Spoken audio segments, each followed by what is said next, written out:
വീടുകളിൽ പുകയ്ക്കാൻ നമ്മൾ ഉപയോഗിക്കുന്ന ആ ഒരു ചട്ടി ഉണ്ടല്ലോ, അതിനകത്ത് ചിരട്ട കരിയോ അല്ലെങ്കിൽ എന്തെങ്കിലും ഇട്ട് കത്തിച്ച ശേഷം തീ കത്തരുത്, കനലാക്കിയതിന് ശേഷം അതിൽ പച്ചക്കറിപ്പൂരം ഇട്ടാലും മതി. തീക്കനലെടുത്തിട്ട് അതിൽ പച്ചക്കറിപ്പൂരം പുകയും, കത്തത്തില്ല, പുകയും. ഇതിനെ എല്ലാ റൂമുകളിലും കൊണ്ടത് കാണിക്കുക.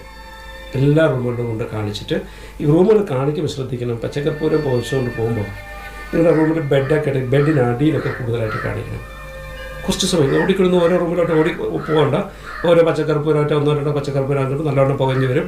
എല്ലാ ബെഡിനടിയിൽ കൃത്യമായിട്ട് കാണിക്കണം. നമ്മുടെയൊക്കെ വീടുകളിൽ ബെഡിനടിയിൽ ആരും നോക്കാറില്ല. അങ്ങനെ ബെഡിനടിയിൽ, ചെയറിൻ്റെ അടിയിലൊക്കെ കാണിച്ച് എല്ലാ റൂമുകളിലും കൊണ്ട് കാണിച്ചിട്ട് തിരിച്ച് പുറത്തോട്ട്. സന്ധ്യ സമയത്ത് ചെയ്യുന്നതായിരിക്കും ഏറ്റവും നല്ലത്. സന്ധ്യയ്ക്ക് ഇത് ചെയ്തു കഴിഞ്ഞാൽ നമുക്ക് നല്ല ഡീപ്പ് സ്ലീപ്പ്, നല്ല ഉറക്കം നമുക്ക് കിട്ടും. അതുപോലെ വളരെ സമാധാനവും സന്തോഷവും കിട്ടും. അസുഖങ്ങളിൽ നിന്നൊരു മുക്തി കിട്ടും.